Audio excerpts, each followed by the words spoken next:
આગામી આવી રહેલી લોકસભાની ચૂંટણીને ધ્યાનમાં રાખી પોલીસ કમિશનર અનુપસિંહ ગોહેલાતે પોલીસની અધિકારીઓ સાથે મીટિંગ કર્યા બાદ પોલીસની અલગ અલગ ટીમો બનાવી વાહનનું ચેકિંગ હાથ ધર્યું હતું, જેમાં શંકાસ્પદ વાહનોની તપાસ કરી હતી। સુરત પોલીસ કમિશનર અનુપસિંહ ગોહેલા દ્વારા ચૂંટણી અગાઉ પોલીસની અલગ અલગ ટીમો દ્વારા ચેકિંગ હાથ ધરવામાં આવ્યું હતું।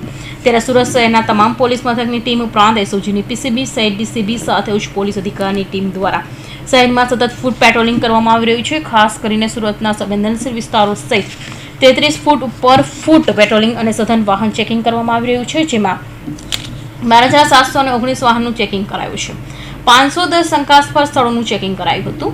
સુરત શહેરમાં પ્રજાને સુખ, શાંતિ અને સલામતીનો અનુભવ થાય એના માટે અને ઇલેક્શન પણ હોય, સીપી સાહેબની સૂચના અને અમારા સેક્ટર સાહેબનું માર્ગદર્શનથી અમે આખા સુરત સિટીમાં વાહન ચેકિંગ અને ફૂટ પેટ્રોલિંગ રાખ્યું છે। તો એમાં અમારા ઝોન 1 વિસ્તારમાં આજે દરેક પોલીસ સ્ટેશનમાં એક રૂટ નક્કી કરવામાં આવ્યો હતો અને દરેક રૂટ પર પીઆઈ પોતે હાજર હતા। જે પોલીસ સ્ટેશનમાં સેકન્ડ પીઆઈ છે એ સેકન્ડ પીઆઈ અને અમારા બંને એસીપી અને હું ઝોન 1 ડીસીપી અમે તમામે અમારા જે રૂટ આવતા હતા એ રૂટ પર ફૂટ પેટ્રોલિંગ કર્યું અને રૂટ પર આવતા એમસીઆર, હિસ્ટ્રી સીટર, ટપોરીઓ અને જે પણ અસામાજિક તત્વો હતા એ તમામને ચેક કરવામાં આવ્યા છે। આખા રૂટમાં ક્યાં લાઇટની જરૂર છે, ક્યાં સીસીટીવી કેમેરાની જરૂર છે એનો પણ સર્વે કરવામાં આવ્યો છે। અને એ સિવાય એ રૂટમાં આવતા જે સ્થાનિક લોકો છે, સ્થાનિક આગેવાનો છે એમને પણ મળીને એમની સાથે પણ ચર્ચા કરી છે કે તમારા શું પ્રશ્નો છે, તમારી શું મુશ્કેલીઓ છે, અમે તમારી સાથે છીએ।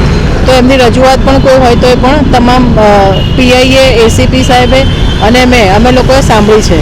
અને અત્યારે જે 9:30 થી 11:30નો સમય છે એ સમયમાં અમે વાહન ચેકિંગ કરીએ છીએ કે જેથી કરીને કોઈ ચપ્પુ, છરી કે ધોકા લઈને નીકળતા હોય એવા અસામાજિક તત્વો હોય એને અહીંયા ચેક કરવામાં આવે છે અને બીજા જે કોઈ નશીલા પદાર્થનું પણ હેરફેર ના થતી હોય એના માટે આ વાહન ચેકિંગ અત્યારે ચાલુ છે।